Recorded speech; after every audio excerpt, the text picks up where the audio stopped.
Gandang umaga. Third day. Bilis ng araw, ano? Hopefully, we will have a better broadcast today as we go learning more about the media. Meanwhile, let's wait for the others.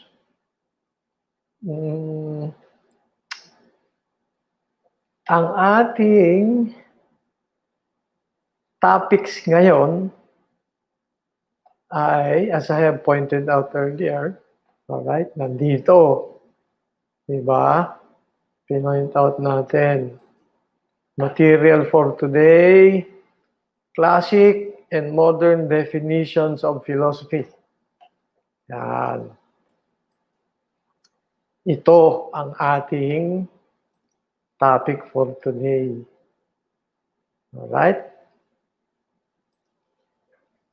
Definition of philosophy. Very good. In particular, yung definition na binigay sa atin ni Pythagoras, we will call that the classic definition of philosophy. And then we will take up 3 modern senses of the term philosophy. Yan. Alright? Definitions ng philosophy ang pag-uusapan natin.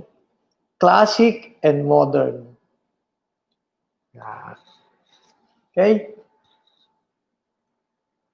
Very good. Hopefully, nandyan na yung mga kaklase nyo. Tingnan na natin. Ay, kulang pa rin. Di bali, tuloy na natin, ha? First things first, tingnan ang ating attendance. Alright? Nandyan, ha? Fill out the attendance form, please. Responsibility natin para sa ating bayan. Alright? Nang huwag maaksaya ang ating panahon. Hopefully naman, yung aking mga pinagsasasabi dito, nakakabigay ng halaga doon sa ginagastos ng ating bayan. Alright? Now, para masaya ang umaga, ito ang ating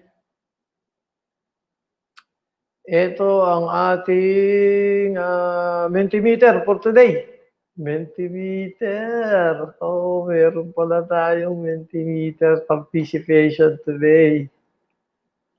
Alright? Check that out. Check that out. Okay?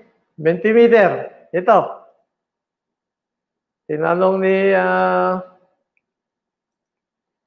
Mr. Andal. O, ito na, Mr. Andal. Yan. Bigay ko sa inyo ang code. Ito yung code. Alright? Yan yung code. Lagay natin dun sa ating comments. This is the code. Yan. Okay? Balik tayo sa pinag-usapan natin last meeting. Ito yan eh. Alright, philosophies as mental models. Nag-usap tayo tungkol dyan eh. Hindi lang last meeting, nung pang isang meeting. Yan. When two individuals look at the sun, one as an astronomer, another someone ignorant of science, do they see the same thing? O pakisagot nga, uulitin lang natin habang hinihintay natin yung mga kaklase nyo. Nakikita nyo ba? Can you see that? Alright. Check this out.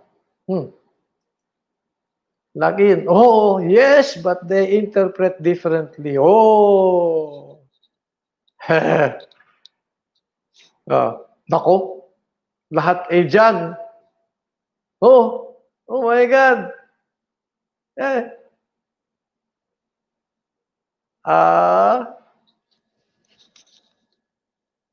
Pare-pareho, no? Sanay na sanay kayo na magsabi, yes, but they interpret differently.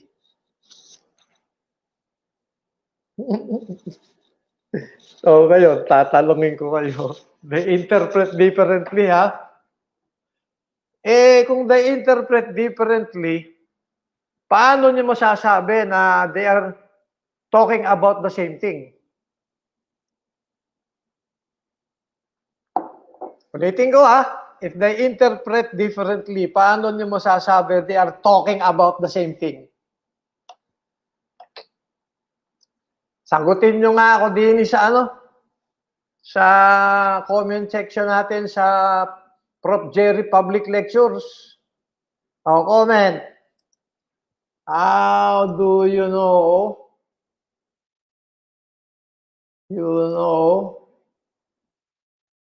They are talking about the same thing if they interpret differently.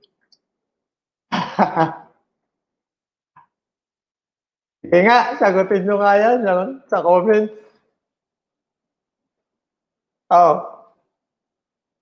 Anong tingin ninyo? Sagutin nyo yan mamaya. Alright. Sagutin nyo mamaya. Uy, meron tayong outlier. Dalawa. May dalawang outlier. Okay, very good. Balikan natin yun mamaya. Next question. Do parallel lines intersect? Nag-geometry kayo, di ba? Sige nga, sagutin nyo nga. Do parallel lines intersect? Yes? No? Yes and no. Madali lang yan, Para namang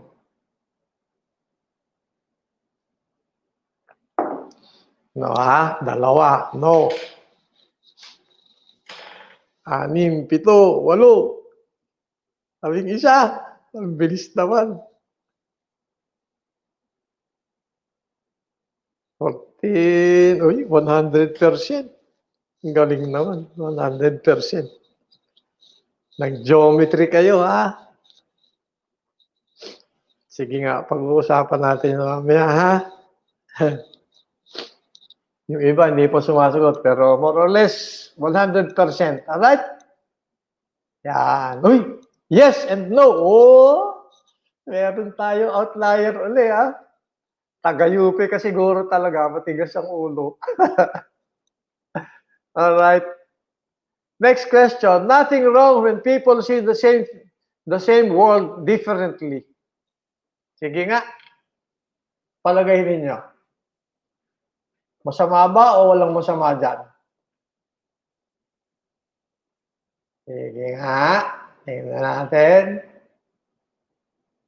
Nothing wrong when people see the same world differently. Yes. Oo.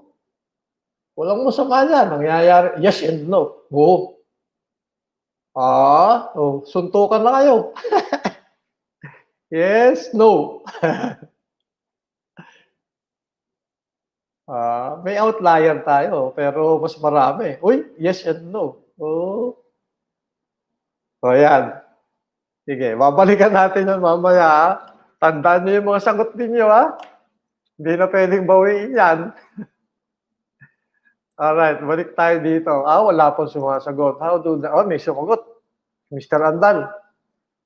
It's because their interpretations are based on facts. Mr. Andal, a fact for one, it's music, a fact for another, it's noise. So, alin ang fact doon, Mr. Andal? Suntukan na kayo ni Mother Teresa? Paano pag sinabi ni Mother Teresa, ay, hindi ko type yung BTS, yuck!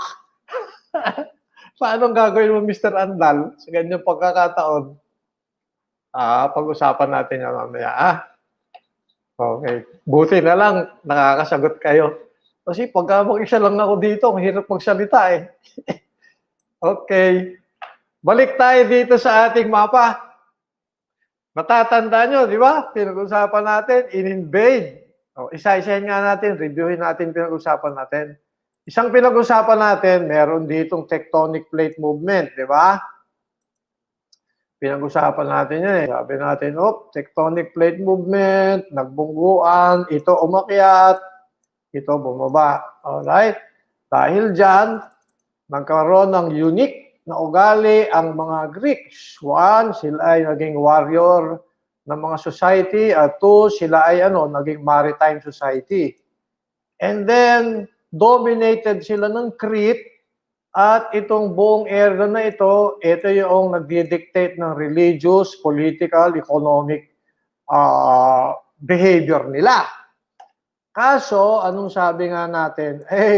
Naputokan ng bulkan. You remember? Pumutok yung bulkan, umabot ng China yung usok, di ba?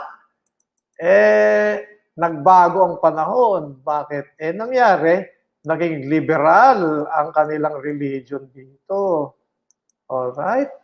Naging liberal. At the same time, magkataon naman na yung mga traders dito hindi naman nawala. Alright? Itong mga traders dito na hindi nawala, pumunta dito sa Athens. And cut the story short, alam niyo na siguro yung ating pinag-uusapan, if you remember, dito sa Athens, uniquely, salamat kanino? Kay Solon, di ba? Remember? Uniquely, salamat kay Solon. At saka kanino pa? Kay Cleisthenes. You remember? Cleisthenes. Salamat sa kanila, nagkaroon tayo ng democracy. Alright? Nung nagka-democracy, nagkataon naman sila in-invade ng Persia. Alright? Nakwento natin, in-invade sila ng Persia.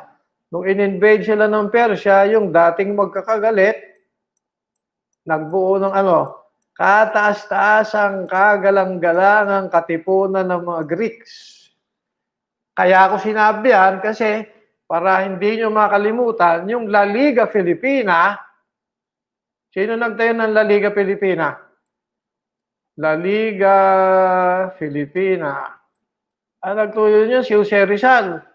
Yung kinuwento ko sa inyo, keep this in mind, pag-uusapan uli natin, yung kinuwento ko sa inyo is exactly the same kwento ni Jose Rizal dun sa La Liga Filipina. Sinasabi ni Jose Rizal. Alright? Kasi si Rizal ay mahilig sa Greek studies for obvious reasons. Alright? Yung kinuwento ko sa inyo, ayan, alam yan ni Andres Bonifacio, alam yan ni Emilio Jacinto, at saka Apolinario Mabini. So, ano nangyari?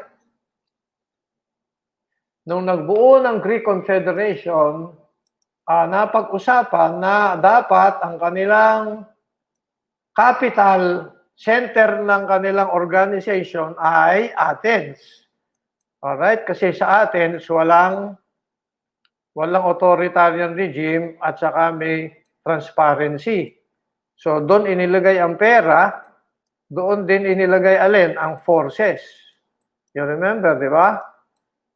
So, umabot ng ilan? 70 years plus ang gera. Di ano nangyari? Di ang yaman-yaman ng Athens. Tapos dahil nga meron silang democracy, nagkaroon ng synergy ng ideas. Gumaling ang kanilang negosyo, gumaling ang kanilang technology, etc., etc. And inevitably, natalo nila ang mga Persians. Alright, do you still remember all of that? Haba ng kwento, no? Now, ito ngayon na nangyari. Noong natalo nila ang mga Persians, ano nangyari? Without declaring itself as an empire, all of a sudden, nagkaroon ng Athenian Empire. Ito yung influence ng Athenian Empire. Buong yan. Ay, sorry, mali. Ito yung influence ng Athenian Empire. Umaabot hanggang doon. Pati yung Egypt, nadamay. Later, yung Athenian Empire, in-extend pa, umabot dito. Yung mga Greeks tumira dito, that would later become the Roman Empire. Excuse me. Ay, wait. Naloko na. Nadidinig niyo ba yung aking kwento? I just want to make sure, ha? Everybody, nadidinig niyo ba? Can you hear me? Pakisagot naman kahit isa lang. Tingnan ko ulit yan mamaya. Kung hindi niyo ako nadidinig, Sabihin nyo para masigurado kasi disgrasya ako kahapon. Ipukwento ko sa inyo mamaya. Alright, so, with the Athenian Empire, ito ngayon ang tanong. Saan pinakang mahusay ang development ng English language? Eh di noong unang panahon, siyempre sa England, kaya nga English sa England. Anong kinalaman yan sa pag-aaral natin ng reasoning at logic? Well, ganito kasi, no? Nung una, ang development ng English sa England. Kaso, dumating ang panahon, ang development ng English, hindi na sa England ang mas mabilis. Dumating ang panahon, ang development ng English doon na sa New York, sa Boston, sa Chicago, sa Philadelphia. Bakit? Kasi itong mga cities na ito ay naging door to a new world. Kasi na-discover ng America and there's the new world to conquer and everybody's coming over there. So ang pinakamalaking human traffic sa buong mundo ng panahon na yon ay between what would later be called the United States, noong unang panahon, tawag America, and Europe. Sa dami ng tao na pumupunta doon sa Amerika, tapos naging democracy pa sila. Sa dami ng tao na pumupunta doon, plus the democracy, yung English mas nag-develop sa eastern coast ng United States kaysa sa England. In fact, later, na-overtake nga ng intellectual power ng United States ang England. Alright? Today, ang development na English, wala na dun sa New York ang pinakamahusay. Wala na sa Boston. Wala na sa Chicago. Sa Chicago nga, wala na silang ginagawa kundi patayan ng patayan. Wala na rin sa Philadelphia. Nasaan ang development ng English? Nandun sa Seattle. Nandun sa San Francisco. Nandun sa Los Angeles. Nandun ang Amazon. Nandun ang Microsoft. Nandun ang Oracle. Nandun ang Intel. Bakit? Kasi between the United States and Asia Pacific, nandun ang pinakamalaking traffic ng human beings. Merong democracy. So, nagkaroon ng synergy of ideas and naging mas mahusay ang development doon. Intellectually rin, nandun nga ang Hollywood, bago tayo nagka-outbreak, yung Hollywood, di ba? Sikat na sikat. So, anong gusto nating sabihin? Alright, pay attention to our map. This is our map. Noong unang panahon, ang sikat yung Old World ng Persia at Old World ng Egypt. Alright? Kaso, noong nagka-democracy, humatak sa development ang Athens. Na-imbento nga nila, if you remember, ang dami-dami, di ba? Pero bago nila na-imbento, ito muna ang nangyari. Yung old world na binabanggit ko, actually extended hanggang dito yun, yung old world na yun. Yung old world ng Persia, aabot yan hanggang dito Tapos old world ng Egypt, aabot yan hanggang dyan. Now, nag-overlap yung New World, bagong mundo ng mga Greeks at mundo ng mga ancient peoples of Persia and Egypt. Etong area na yan. Kagaya ng earlier nangyari sa development sa East Coast na United States, nandun na intellectual fervor. Later on, ang intellectual fervor from the East Coast of the United States napapunta doon sa West Coast ng United States. Ganon din ang nangyari noong ancient times. Alright? Keep that in mind. Very important. So, it is in this area in particular, diyan na-imbento ang philosophy ng isang grupo ng mga Greeks, ang pangalan si Thales, at saka kanyang mga estudyante. Yan. Alright, so far so good. Now, imagine nyo ganito ang nangyari. Na-conquer ng mga Greeks ang mga Persians. nung na-conquer nila, yung mga Persians, meron naman silang ma-offer na lumang kultura at sibilisasyon nila, tuwan-tuwa yung mga Greeks. Yung mga Greeks, natutunan nila ang mathematics ng mga Egyptians at saka ng mga Persians. Excuse me. Di tuwan-tuwa. Ngayon, nung natutunan ng mga Greeks yung mathematics ng Persians at saka Egyptians, ang sabi ng mga Persians at saka Egyptians, yung knowledge na yan ay sacred knowledge. Yan ay only for the chosen people. Di kamot ng ulo ang mga Greeks. Chosen people, ha? Bakit? Kasi, nung naimbento ang mathematics ng mga Egyptians at saka Persians, naimbento nila ang kalendaryo. Nung naimbento nila ang kalendaryo, predictable sa kanila kailan may ulan, kailan walang ulan. Kailan lalabas ang buwan, kailan mawawala ang buwan. Kailan may high tide, kailan walang high tide. Ang galing. But more importantly, predictable sa kanila ang seasons. Dahil dyan, akala ng general population ng Persia at general population ng Egypt, itong mga matatalinong taong ito na may hawak na kalendaryo, sila ay kausap nila ang mga Diyos. It is not an accident that on the first day of the year in China, as the emperor rules all of China, ang kanyang unang mission ay magbigay ng kalendaryo sa mga Chino. It is not an accident na ang construction ng Palenque Pyramid sa Mexico ng mga Aztecs ay according to some calendar, yung steps. Pag pumunta kayo sa Machu Picchu, yung lahat ng mga bintana noong main structures ng Machu Picchu doon sa Peru, according to some calendar. Yan ang sikreto ng mga emperors noong unang panahon to impress upon everybody na they are talking to the gods and the deities. Kasi ang mga tao noon, ang tatanga. Alright?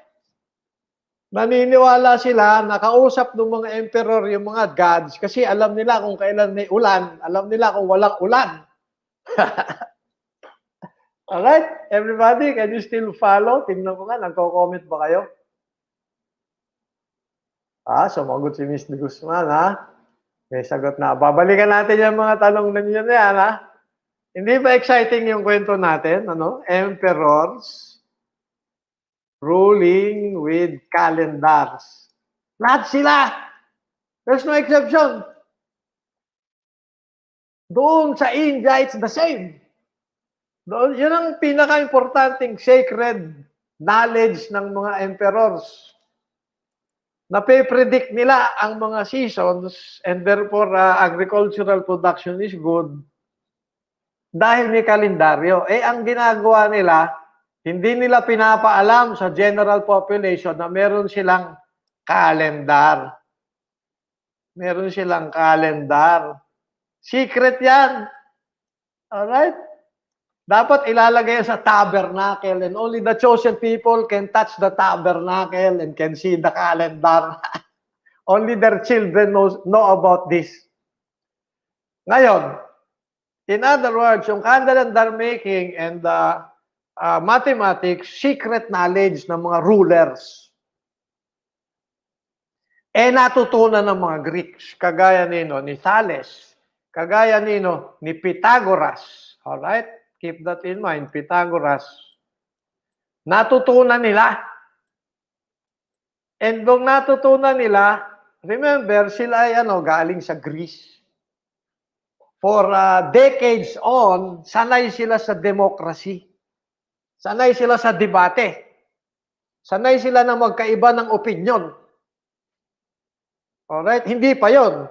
Kasi dahil may democracy, may election, sanay sila na mag-share ng knowledge. Kasi dalawang bagay Pag may election, nung panahon ng Greece, mag-share ka ng pera mo. Para ikaw ay makilala ng tao, iboboto ka. So, gagawa ka ng public bath, gagawa ka ng public swimming pool, gagawa ka ng public source of water na fountain and everybody's happy, sikat ka, iboboto ka. Kaso, pag wala kang pera, what you do, mag-aral ka ng kung ano-ano, at pag may natutunan ka, share your knowledge. And when you share your knowledge, sikat ka rin, iboboto ka. So, sharing. Pag may democracy, hindi lang na-highlight ang reasoning, na-highlight ang sharing. Parang si Manny Pacquiao, share ng kanyang kita ngayon para iboto. Ayan, senador na nga. So, pasok si Thales. Natutunan niya yung kalendaryo. Ang sabi ng mga kausap niya at ng kung sino-sino, yan ay sacred knowledge, should not go into the hands of ordinary people. Magagalit ang mga Diyos. Yan ay dapat para sa chosen people lamang. Eh may conflict. Bakit? Eh si Thales, tingin niya sa buhay, pag may natutunan siya, dapat i-share ko yan. Yan ang ugali namin mga Greeks. Tapos sasabihin mo sa akin, huwag mag-share. Debate tayo. Kung ako si Thales, sasabihin ko. O, debate tayo. Eh bakit ako chosen people? Sino ba ako? Di ba conqueror ninyo ako? Kaninong Diyos yung pinag-uusapan natin? Di ba Diyos ninyo? Eh Diyos ninyo, na-conquer ko kayo, bakit matutuwa ang Diyos nyo sa akin at bibigyan niya ako ng gift as a chosen person? Ang labo naman yan. Cut the story short, si Thales, iba ang attitude. Excuse me. Sabi ko nga kanina, alright, anong sabi ko kanina? Iba yung tingin sa mundo. Iba yung mental model. Alright? Iba ang mental model. Alright? He looks at the world differently, different from the ancient peoples of Persia. So, senior niya. Wala siyang pakialam. Share tayo. Kaya may mga students siya, naniniwala sa kanya. Alright. Ngayon, dahil nagsha-sharing sila, maraming diskusyon. Dahil nagdidiskusyon, nahalata nila may something unique. Ano yung unique? Aba, here is a tool. What is it called? Calendar. Here is a tool. What is it called? Mathematics. Here are tools, calendar making and mathematics. And what can we do? We can predict the future. How did we know about these tools? Through our capacity to reason. Remember, dahil sa kanila highlighted ang reasoning thanks to democracy, tapos highlighted ang sharing, eto sila nagse-share. And then they're using their capacity to reason and they understand, they get to know what calendar making is and what mathematics is all about thanks to their capacity to reason. And what is the result? They can predict the future. And so Thales and his friends, they began to ask the question, is it possible to look for other tools beyond calendar making and mathematics so that we can predict the future on the basis of our capacity to reason? Jan. Ala. Doon sa question na yan, ulitin natin ano yung question? Might there be other tools beyond calendar making and mathematics with which we can predict the future using our capacity to reason? Eh, nung tinanong nila yan, dyan nagsimula ang philosophy. They began speculating the world is made up of water. The world is made up of apeiron. Later, the world is made up of atoms. And then they began to invent such activities as biology, physics, logic, geometry, and by the time you know it, they were already as Greeks, saying the world is round, and it is at the circumference 40,000 kilometers in magnitude. Ibang klase, no? But that could not have happened. What? Inventing philosophy? Kung hindi sila may ugali na mag-sharing. Kung hindi sila may ugali na magdebate at magpulong-pulong, kung hindi sila rin mahilig sa mag-highlight ng reasoning. At lahat yan, galing saan? Sa kanilang democratic institution na sumikat dahil nanalo sila doon sa gera. Alright? So, magmula doon sa tectonic plate movement, papunta doon sa pagiging martial society ng mga Greeks at saka seafaring society, papunta rin sa pagpunta ng putok ng bulkan at pagkatapos ay naging center of activity ng kung ano-anong Greek inventions ang bayan ng Athens habang lumalaban sila sa mga Persians at nanalo pa sila. Dito umabot ang usapan. Around what year? Around 600 years BC, more or less. Yan sina Thales. So, sino ang inventor ng philosophy? Si Thales. Alright? And of course, pinasikat ng kanyang mga followers, mga estudyante. Yan. Alright? So far, so good. May mga reaction ba kayo? Tingnan natin. Wala pa. Sige. But you can still hear me, ha? So far, so good. Everybody can hear what I'm talking about. Alright. So, ano ngayon ang nangyari? May problema. Bakit? Kasi si Thales at kanyang mga estudyante, excuse me, mga taong may kaya. Kaya sila nagpi-philosophy ay meron silang leisure hours. Alright? Yung leisure hours nila, nakaupo sila roon sa, literally ha, nakaupo sila doon sa kanilang mga steps ng kanilang mga temples and buildings at nagkukwentuhan in public, sharing. Hobby nila ang philosophy. Kung may oras, mag-usap. Kung wala, ay di wala. Alright? Parang kayo, pag may oras, punta kayo sa Starbukol. Pag wala kayong kwarta, ay di wala. Alright? Hobby lang. Kaso, by around a generation after, mga 30, 40 years after,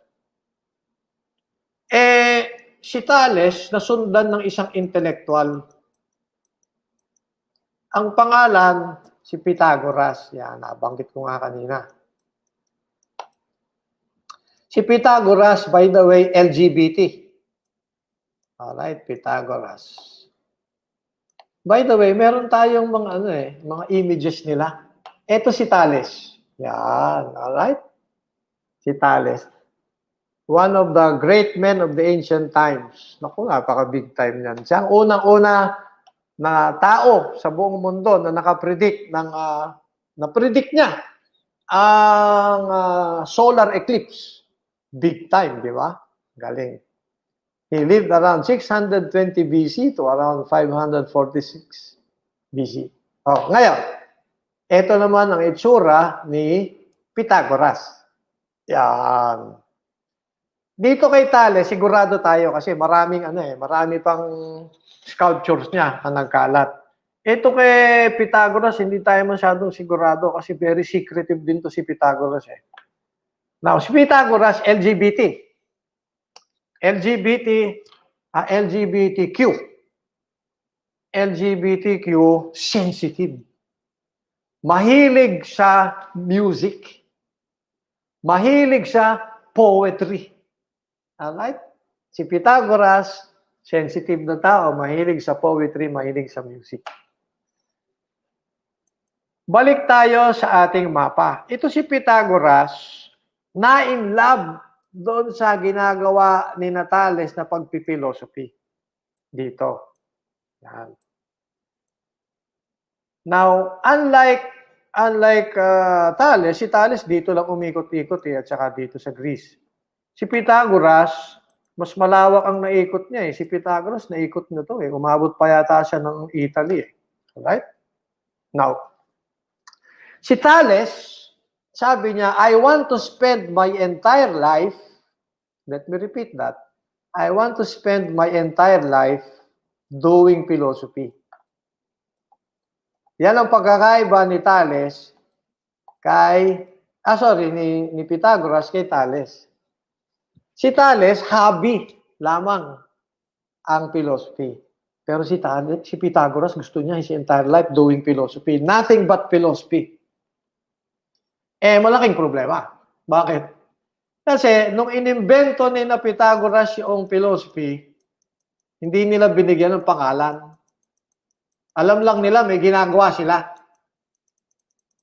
Sabi ni Pythagoras, pardon the expression ha, sabi ni Pythagoras, pota nga na. I will spend my life on something I don't even have a name to call it. So Pythagoras came up with a name. The name is Philosophia or philosophy in English. All right? Philosophia or philosophy. Si Thales, walang pangalang binigay. Ang nagbigay ng pangalan, si Pythagoras. Now, philosophy comes from the word philos. All right? Philos. In Greek, it means what? Love of something. Or deep interest in something. Yun ang ibig sabihin nun. Love of something or deep interest in something. Alright? Ay, sos. Kulang pala ng C ng O dito. Philosophy. Alright? Philosophy. Ngayon, yung word sophos or Sophia, which is the plural form, Sophia, ay ibig sabihin, ano ibig sabihin ng sophos or Sophia? Ang ibig sabihin yan, wisdom. Ay, nakakainis naman. Sorry Balik tayo dito. Yan. Ang ibig sabihin nito ay Sophos, Sophia, wisdom. Sorry Wisdom. Yan. Kasi, ang nangyari nga, sabi ni Pythagoras, we have our minds. Alright? And these are full of thoughts. Like the thought, today the sun has risen from the east. Remember, pinag-usapan natin. Like the thought, yesterday the sun has risen from the east. And the day before yesterday. And the thought that for all free falling bodies, F equals ma. And the thought that a square plus b square equals c square. And so many thoughts. Ang napansin ni Pythagoras, papaano natin pinipredict ang future that tomorrow the sun will rise? On the basis of our thoughts, on the basis of our wisdom. And so sabi niya, gusto kong matutunan, ano ba yung mechanics ng wisdom na ito? Ano ba yung mechanics niyan? So he wants to spend his entire life to know what's going on. Alright? And so, binigyan niya ng pangalan, ang nung interest natin, itong mga thoughts natin coming together as wisdom, at dahil nga interesado tayo dyan, he defined the activity as philosophy. The classic definition of philosophy was the classic definition of philosophy, love of wisdom. What's the classic definition? Love of, ito yan, of wisdom. Meaning to say the word philosophy. Philosophy. Ayan. So, classic definition. In fact, yung classic definition still applies today. Alright? Ang interest natin, yung mechanics of reasoning, mechanics of how our thoughts hang together. Now, hindi natapos dyan, na binigyan niya ng pangalan. Kung bigyan lang ng pangalan, hindi ganun ka-importante yun. Pero eto, si Pythagoras, may isa pang bagay na ibinigay. Si Pythagoras, mahilig tumugtog at ang kanyang instrumento ay lyre. Alright? Lyre. Sandali Classic lyre. Images. Yan. Alright? si Pythagoras ay excellent player ng lyre. Ito. Magaling siyang tumugtog. Now, meron siyang napansin. Sabi niya, when I pluck each of the string with different lengths, in this case, makikita nyo, different lengths. The string with different lengths will have different tonal values. Now, the puzzle is, sometimes, sabi ni Pythagoras, when I pluck several strings together, they give you a sound that altogether cannot be repeated using only a single string. Today, we call that kind of sound the chord. All right? And when you produce the right chord, they sound the resulting sound is sweet and musical. All right? And so tuwan-tawa si Pythagoras diyan, we produce chords this way and chords that way. Of course, merong mga chords that instead of sounding sweet, they make the hair on the back of your neck stand. You don't like them. That's why we have the expression discordant. Parang ang sagwa ng dating, discordant. Alright? Now, this is the catch. Sabi ni Pythagoras, when you pluck several strings together, 3 or 4 or 5 if you can do that, when you pluck several strings together and you produce a sweet-sounding sound, meron niyang, sabi niya, harmony. May harmony yan. Now, sinasabi rin niya na sometimes you produce not a sound that is harmonious, you produce a sound that is discordant, walang harmony. Ito ngayon ang nangyari. Napaka-importante hanggang ngayon. Sabi ni Pythagoras, it looks like what doing philosophy, it's all about the search for harmony in our thoughts. We have these thoughts in our minds. All right?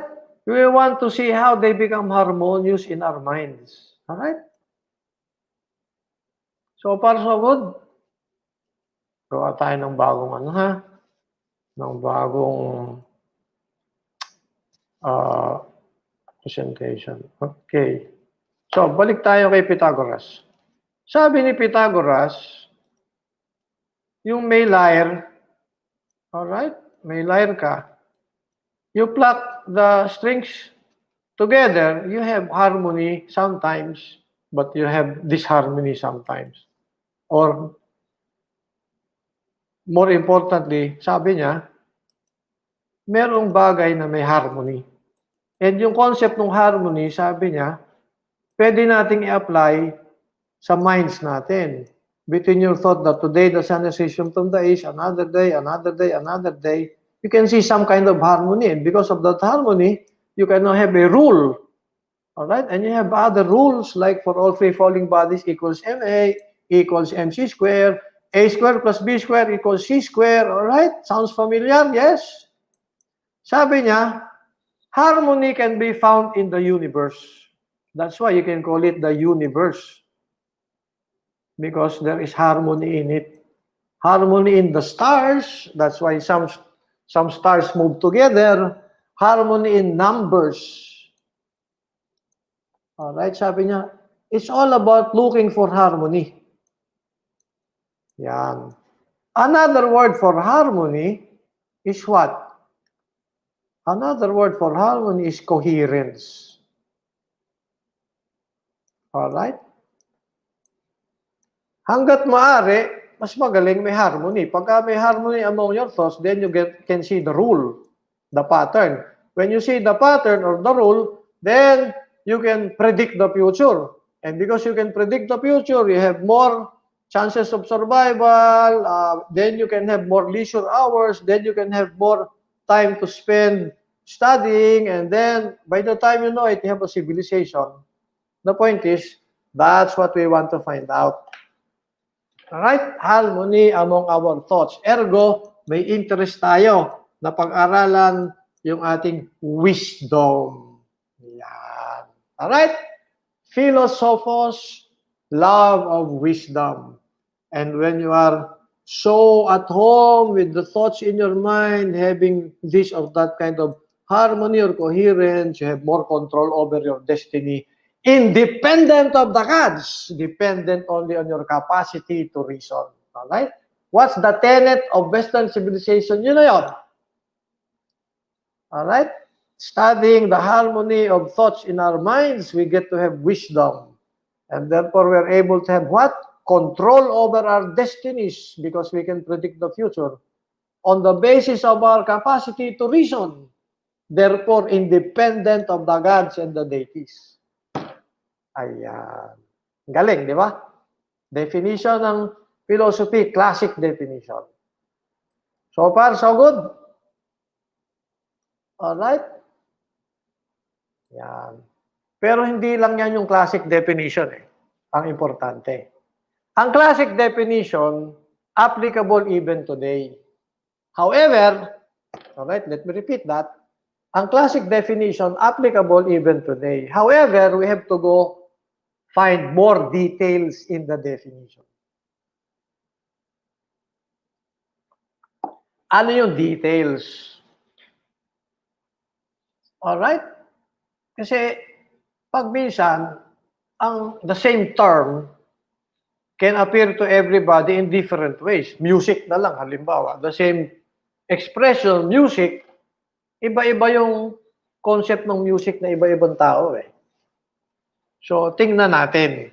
Alright? Sa pag-aaral ng philosophy, merong matatawag na 3 senses of philosophy in the modern times. Excuse me.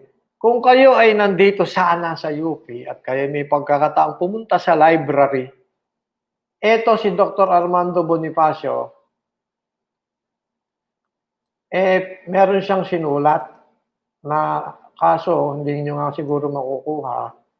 Hahanap ako ng, by the way, pwede nyo i-search nyo, Armando Bonifacio, 3 Senses of Philosophy. Merong nag-post ng kanyang paper sa net.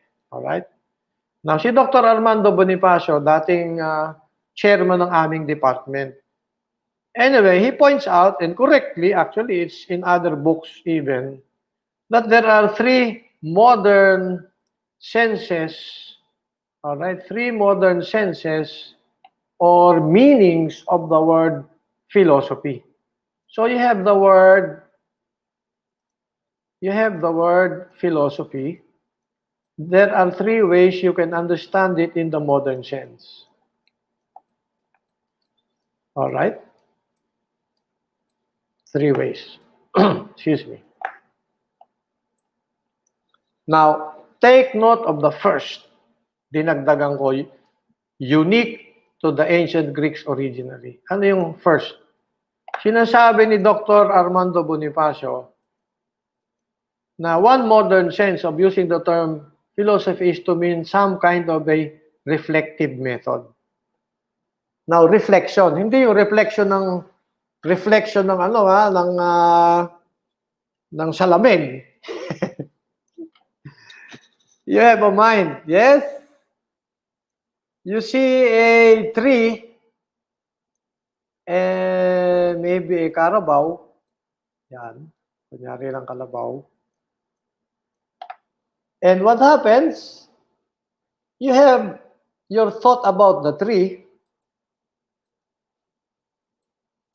and about the carabao in your mind. So you have an idea of a tree, an idea of a carabao. Yes? Obviously, we know that, you know that. And in a way, there is like may salamin, there is a reflection of the tree in your mind. There is a reflection of the carabao in your mind. Yes? Now, what we're saying here is, when you use the term philosophy, you are into some kind of introspection. inspection. All right? Meaning to say, you're looking into your mind. Your direction of activity is going into your mind, reflecting upon what you have seen outside your mind. All right? Now, let me remind you, I told you earlier, ibang mag-isip ang ancient peoples. In the sense that when they hear voices in their minds, they think these are the voices of the gods and the deities. Alam nyo ba yung mga ancient peoples, halimbawa, mga Greeks, meron silang festival. Ang tawag dyan, Bacchic Festival. Si Bacchus, god of wine, ay apparently nagbibigay ng regalo, gift of the god, through the priestess and the priests na for the public to use. Ano yung gift niya? Wine. And one day a year, everybody gets to have wine as much as they can get from their temples run by the priests and priestesses. And guess what happens? If you drink so much wine, mamaya-maya kausap mo na yung mga Diyos. Although pag minsan, bad trip, imbis na Diyos ang nakakausap mo, ang kausap mo mga Diablo. What am I saying? When ancient people hear voices in their mind, they think these voices are voices of the gods and the deities. So you invent a poem or you invent some kind of writing, kagaya ni Herodotus, tinanong si Herodotus ang dami-dami mong sinusulat, paano mo nalalaman kung ano isusulat mo? Ang sagot ni Herodotus, well, I hear the voices of the gods and I just write. Kayo, iba kayong mag-isip, pati ako. When we hear voices in our minds, we don't say these are voices of the gods and the deities. We say these are ours. And yung ganyang attitude, unique sa mga Greeks yan. Silang mga unang-unang tao na nagsasabi, yung mga thoughts in our minds, atin yan. Yung mga ginagamit nating mga usapin, mga argumento sa mga debate, tayo ang gumagawa niyan. Alright? So, when you do philosophy, you're introspecting, looking at your own thoughts. And that's a very good way of calling it. You are into some kind of reflection or therefore a reflective method. So what is philosophy? Philosophy in a way is one kind of a unique reflective method. Going into your mind, thinking about your thoughts, as if these thoughts are your own creation and you can invent them and you can reinvent them and use them. In particular, use them for predicting the future and therefore control over your destiny. So that's one meaning of the word philosophy. When you say philosophy, you mean a kind of reflective method. All right? So far, so good? Okay. Now, pag minsan naman, the word philosophy means what? Means some kind of intellectual presupposition. And this is the second. This is the second meaning, ano? This is the second meaning. Ano yung second meaning? Intellectual, sorry. The second meaning is intellectual presupposition. Yung unang meaning, when you use the word philosophy, you mean a kind of reflective method. Pero when you use the term philosophy in the second sense, you mean something different. You mean some kind of intellectual presupposition. Intellectual mahirap magsulat ng ano? Ng mouse presupposition. Yan. Alright? That's the second meaning of the term philosophy.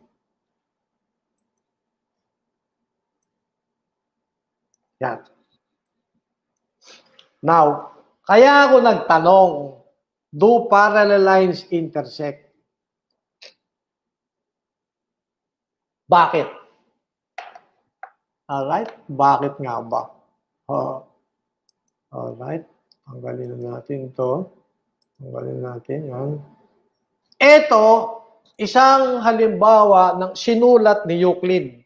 Sino si Euclid? One of the Greeks na umimbento ng geometry. He invented geometry, and this is one of the sections of his book, Elements, that you still dabble with today in high school. Now, doon sa geometry niya, ayan, makikita ninyo, merong 5 axioms. 5 principles on the basis of which all other principles of geometry come from. Alright? Now, as you will look at the 5 axioms, 1, 2, 3, 4, 5, please pay close attention. 1, 2, 3, 4, 5.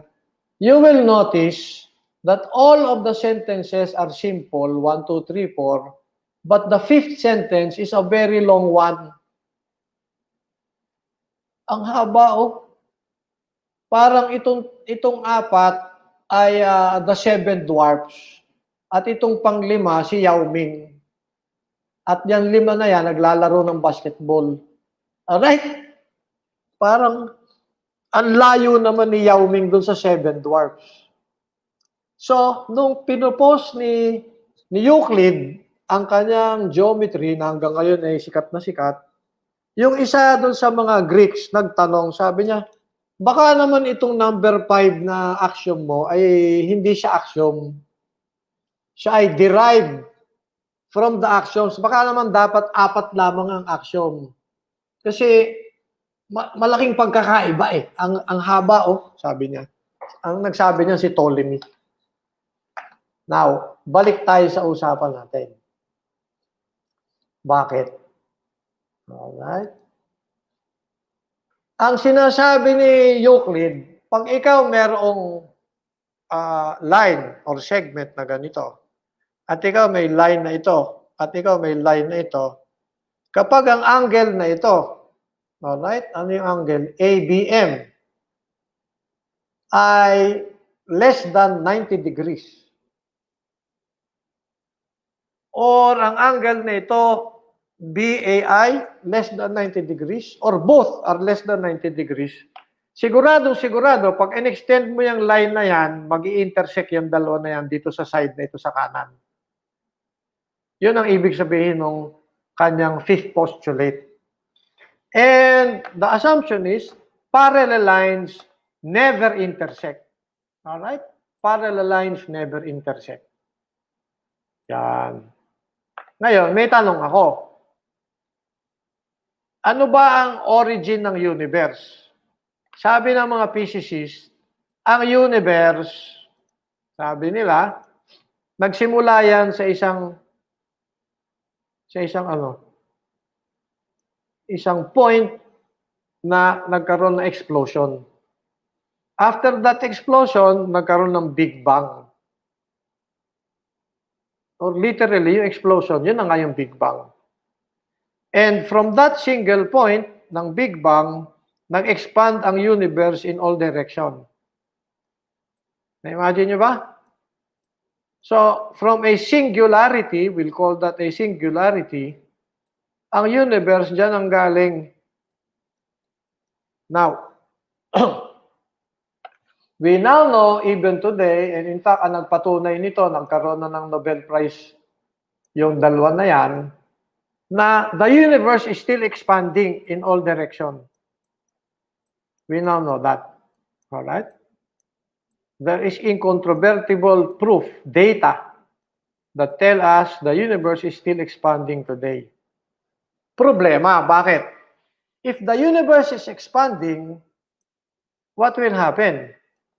When you draw a line, kunyari, line, ang intention mo dun sa line na yan, teka, ulitin natin, ha?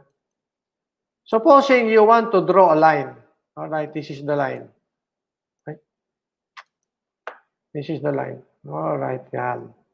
Ang intention mo is to draw a straight line, di ba? Kaso, since the universe is expanding, di itinutulak papunta rito, itinutulak papunta ron, itinutulak papunta ron. Ang mangyayari, the line that you have drawn will now bend. Kasi nag-expand ang universe. You see, when you draw a line, it will take time for you to draw. From t of 0 to t of n through time, when you draw a line, all right, the line that you draw across time will bend. All right, sa forever expanding universe, listen very carefully, sa forever expanding universe, you can never draw a straight line because 100% of the time, time is pushing forward. And as time pushes forward, the universe is expanding. Then as the universe expands, the line that you draw will be bending. That's what we're saying.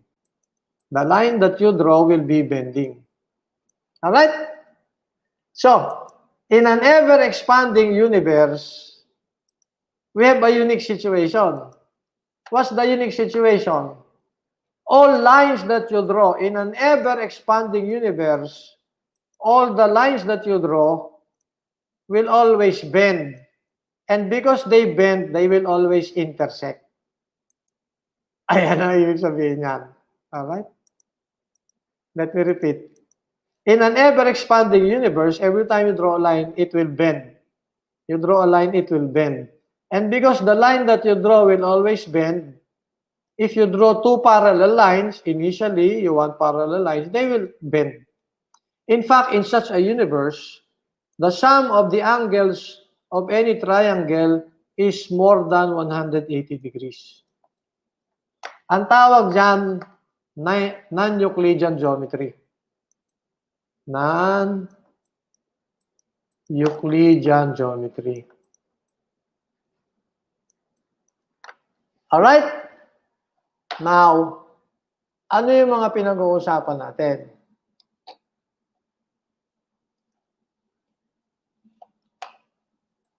Ito, si Albert Einstein. Noong 19th century, may problema ang physics. Hindi maipaliwanag ng Newtonian physics, bakit meron kang vacuum, yung vacuum walang laman.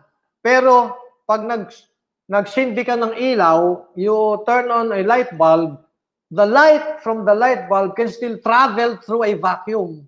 How can something travel through nothing? Among other questions, hindi may paliwanag ng Newtonian physics. Sabi ni Albert Einstein, madali yan. Kasi ang Newtonian physics, ang pinaniniwalaan, Euclidean geometry. Ang Newtonian physics, Euclidean geometry ang pinaniniwalaan. Alright? Euclidean geometry.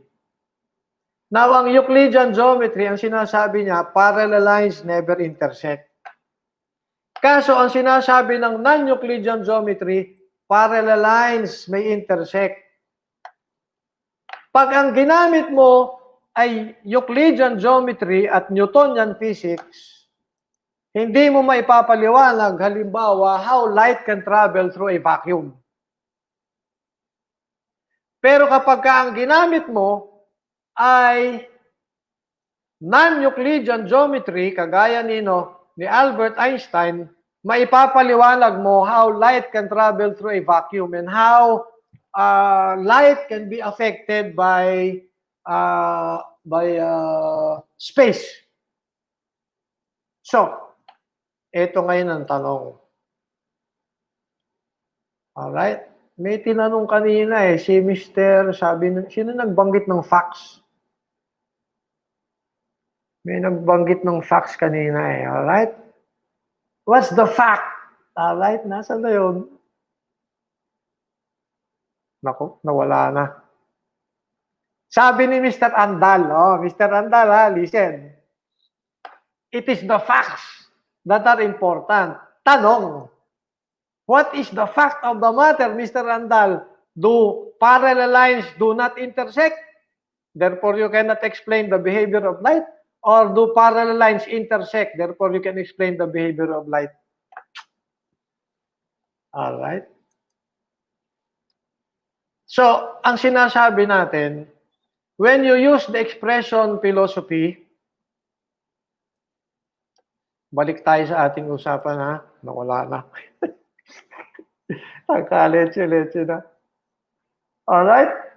When you use the word philosophy, ang sinasabi natin, sometimes you use the word philosophy not to mean the reflective method, but actually to identify some intellectual presupposition. So masasabi natin, si Isaac Newton, merong isang intellectual presupposition, ano yan? Parallel lines do not intersect. Si Einstein, may ibang intellectual presupposition.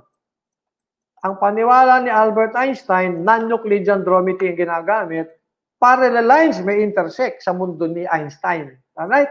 Magkaiba sila ng philosophy. Ang mga Kristiyano naniniwala, ang pwede lang maging asawa mo, isa. Yun ang kanilang intellectual presupposition bilang prinsipyo. Ang mga Muslim ay pwedeng sobra sa isa. Yun ang kanilang intellectual presupposition. So that's the other way of looking at philosophy. Sometimes you use the term philosophy to mean intellectual presupposition. So dalawa na ang modern na alam natin. You use the term philosophy to mean a reflective method, or you use the term philosophy to mean an intellectual presupposition. Okay. Now, remember, sabi nga ni Pythagoras, ano yung sabi ni Pythagoras? Sabi ni Pythagoras, ang interest talaga natin, pag-aralan natin ang nature ng ating minds. And inside our minds that we reflect into, meron tayong mga paniwala. Some of them we just presuppose, some of them we know by observation. Alright? Itong mga paniwala na ito, they hang together. One day the sun is system from the east, another day, another day, and because they all rise from the east, you now have the rule, whenever the sun rises, it rises from the east. Therefore, you now predict, if the sun will rise, it will rise from the east, and therefore, you have more chance of survival, you have more harvest, and so on and so forth. All your thoughts somehow hang together in your mind under some harmony. Alright? Now, yung pangatlong sinasabi ni Dr. Bonifacio, at yan ay pangkaraniwan ngayong modern times, we use the term philosophy to mean belief system. Belief system. Alright? Yang belief system na yan, kasi ang dami-dami mong mga thoughts, all of them, keep it in mind. Why do you remember these thoughts? Because you believe them. Yes? So we can simply call them beliefs. In fact, if you do not believe them, you will not remember them. Alright? Now, the point is, there are so many of these things that you remember. And because you believe them and you know they are somehow connected to one another under some harmony, then we can call them as some kind of a system. System that has coherence. Coherence. Or, anong sabi natin? Harmony. Harmony. Like a system of numbers. Pinag-aralan ni Pythagoras yan, no? There are many systems of numbers, and sabi niya, you can find harmony in it. Dahil nga may harmony, nalaman niya na a square plus b square equals c square for any given what? Right angle triangle. So, yan ang pangatlong tawag, ang pangatlong meaning ng philosophy. So, there are three modern senses or uses of the term philosophy. What are the three modern senses of the term philosophy? These are, we've already pointed out. Ito na pala. Di ba? Ito na. One, we mean reflective method. All right, the reflective method. Two, ano pa yung two? Intellectual presupposition. All right, intellectual presupposition. And finally, three, ay belief system. All right. Finally, three, belief system. Now, dagdagan pa natin. Alright? Dadagdagan pa natin. Ano yung dadagdag natin? Your kind of reflective method actually is dependent on the kind of intellectual presupposition that you have. So, they are related. Alright? Inevitably, we discover that the way you reflect is dependent on your intellectual presupposition. But the way the kind of intellectual presupposition you have will also depend on the way you reflect. Similarly, the kind of reflection that you have and the kind of intellectual presupposition you have will depend on the kind of belief system that you have. In other words, all of them, 1, 2, 3, are actually related to one another in many ways. Just like the thoughts in our minds are related to one another in many ways. Alright? Get it? So, yan ang three senses or definition of the word philosophy. They are still about wisdom.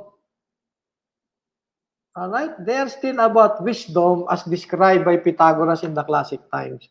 Nagkaroon lang ng more details. Now, dadagdagan ko pa. Bakit? Pagbigyan na natin yung dating chairman namin, dahil siya ay matanda na, may mga alam ako na hindi niya alam eh. Sa mga tuwid, mas magaling ako sa kanya. Now, let me call your attention to what Pythagoras has been saying. Alright? Harmony. Coherence. Napaka-importante ito. Pag si Duterte ang tinanong mo, ano ba ang ibig sabihin ng coherence? Sasabihin siya, palaman sa tinapay yata yan kung hindi ako nagkakamali. Alright, focus your attention on harmony or coherence. Sa Asia, halimbawa, sa China, o kaya sa Japan. Alright? Sa Asia, like China and Japan, may naniniwala doon sa tinatawag nating Taoism. Cut the story short, para sa kanila, yung mundo ay produkto ng yin and yang. Something and its opposite. And for them, everything in the world is a product of the yin and yang. There is something that is cold and there is something that is hot. They come together, you have a new product. There is something that is tall and there is something that is short. They come together and you have another product. And the whole universe is a product of conflict or interaction between the yin and the yang. All right. Okay? Sa makatuwid, sa mundo nila, okay lang that something that is true will also be false at the same time. Something that is true will also be false at the same time. Something that is true is also false at the same time. pwede, kagaya nung sabi nung iba sa inyo kaninang sumagot doon sa Mentimeter. Ano yung sagot? Yes and no. Parang sinabi mo, siya ay matangkad, pero siya ay pandak. Parang sinabi mo, siya ay maganda, pero pangit siya. Alright? Parang sinabi mo, siya ay may 3 angles, pero wala siyang 3 angles. Alright? From the point of view of the Greeks, let me repeat, over and over again. From the point of view of the mga Greeks, simula nung panahon ni Pythagoras, sino si Pythagoras? Ayan, ang itsura niya. From the point of view of the mga Greeks, hindi pwede na walang harmony. Hindi pwedeng walang harmony ang ating mga thoughts. Kailangan ng ating mga thoughts may coherence. And you will know that later on in detail. Sa makatuwid, yung pangatlo na sinasabi ni Dr. Bonifacio, kulang. Kasi sabi ni Dr. Bonifacio, what is philosophy? Philosophy is a belief system. All right, let me correct that. Belief system. A philosophy is a belief system that exhibits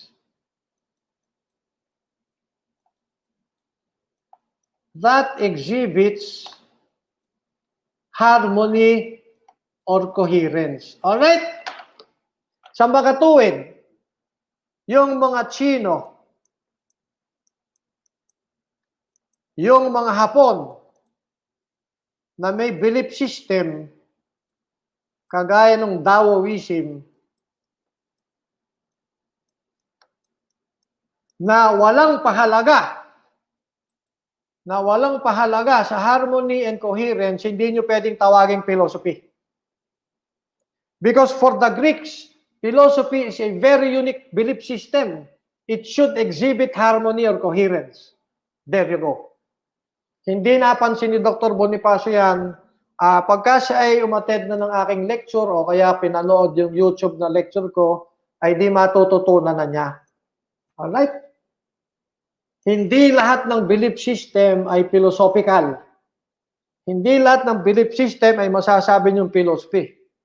Only belief systems that exhibit harmony and coherence, yun lamang ang pwede nating tawaging philosophy. Of course, hanggang ngayon, nag-i-struggle pa tayo na hanapin yung harmony as much as we can. Bakit? Halimbawa, in the case of Albert Einstein, si Niels Bohr may sinasabi, quantum physics, mahirap i-relate sa sinasabi ni Einstein. Sa ngayon, wala pa tayong harmony between general and special theory of relativity on one hand and quantum physics on the other hand. Admitted natin yan, pero hinahanap natin. Alright, so philosophical pa rin yung physics the way we know it kasi hinahanap pa rin natin yung coherence. Alright, there you go. Ano yung definition of philosophy? Pagdating kay Pythagoras, yan ay classic definition, love of wisdom. Pagdating sa contemporary times, panahon natin, philosophy can mean reflective method, intellectual presupposition, or belief system that exhibits coherence or harmony. Yan. Problema, sa sobrang daldal ko, naubos na yung oras natin may iba pa akong sasabihin. Tingnan ko nga, ano ba yung mga comments ninyo? Naku, ang dami, paano na ito? Alright, they are seeing the same thing even if they have different interpretation. The sun is still the same sun. Okay, babalikan ko tong marami yung sinabi ha, mamayang gabi, o kaya pagka kayo nalulungkot, walang ginagawa, bisitahin nyo ito, magko-comment ako dyan ha. Tingnan natin, dito ba sa YouTube, may mga comments kayo? Ay, wala nang comment sa YouTube. Di bale, pwede na rin.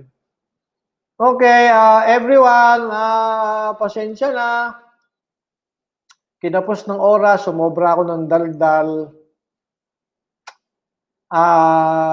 Kung meron kayong mga thoughts that you have, please post them on our YouTube broadcast or sa ating preferably dito sa